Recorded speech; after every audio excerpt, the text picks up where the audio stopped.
இது குட்டி கிழங்கு பாருங்கள். இது குட்டி கிழங்கு, கோரக்கிழங்குன்னு சொல்லுவாங்க.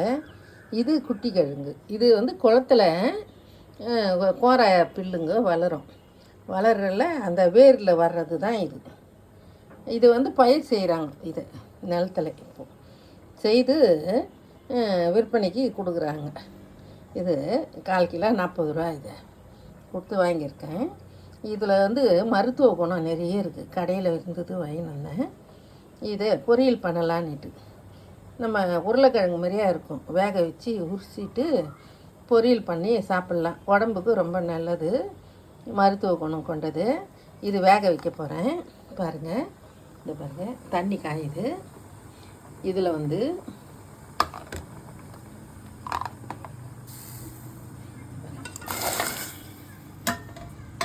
இது வேக வச்சு அதை தோலில் உரிச்சிட்டு நான் பொரியல் பண்ணி காட்டுறேன். வெங்காயம் போட்டு நம்ம உருளைக்கிழங்கு பொரியல் பண்ணுற மாதிரி பண்ண போகிறேன்.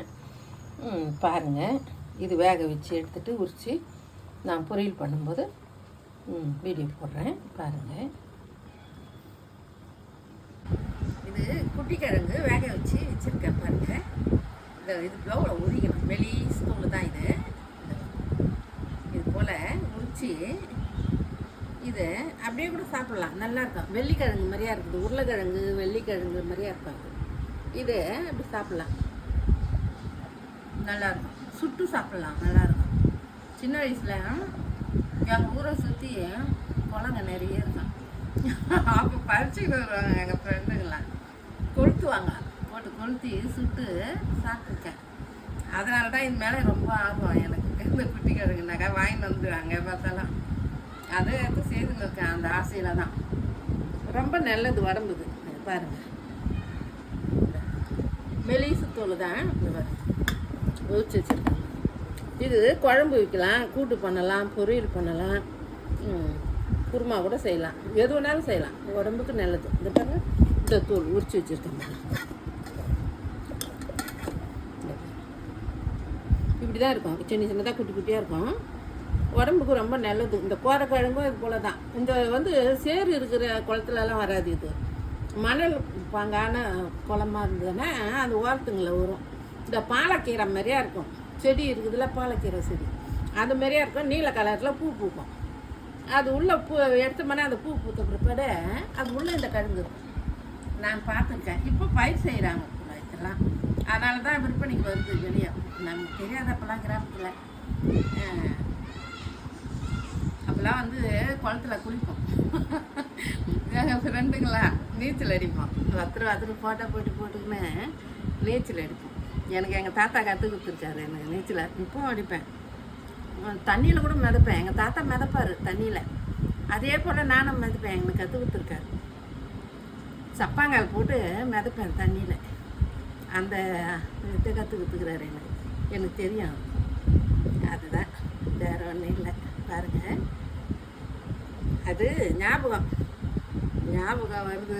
சின்ன வயசு ஞாபகம்லாம் கொட்டின்னு இருக்கிறேன். பாருங்கள், நல்லா இருந்தாங்க, அனுபவிங்க.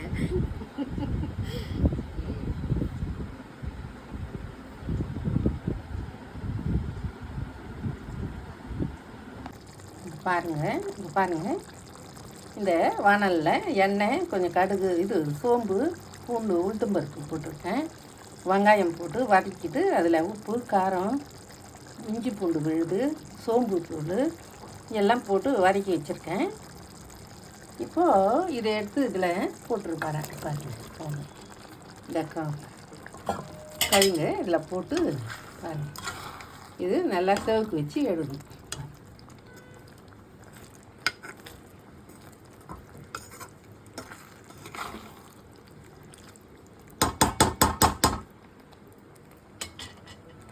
பாருங்கள், நான் ஒன்றும் செவக்கு வச்சு நான் காட்டுறேன். கடைசியில் நம்ம உருளைக்கிழங்கு பொரியல் பண்ணுற போல தான் பண்ணின்னு இருக்கேன். சோம்பு தூள் போட்டிருக்கேன். நல்லா வாசமாக கமகமன்னு இருக்குது. பாருங்கள்,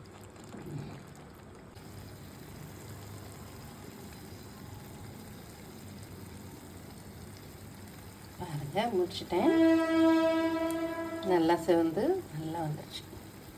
சாப்பிட்லாம், வாங்க சாப்பிடுங்க.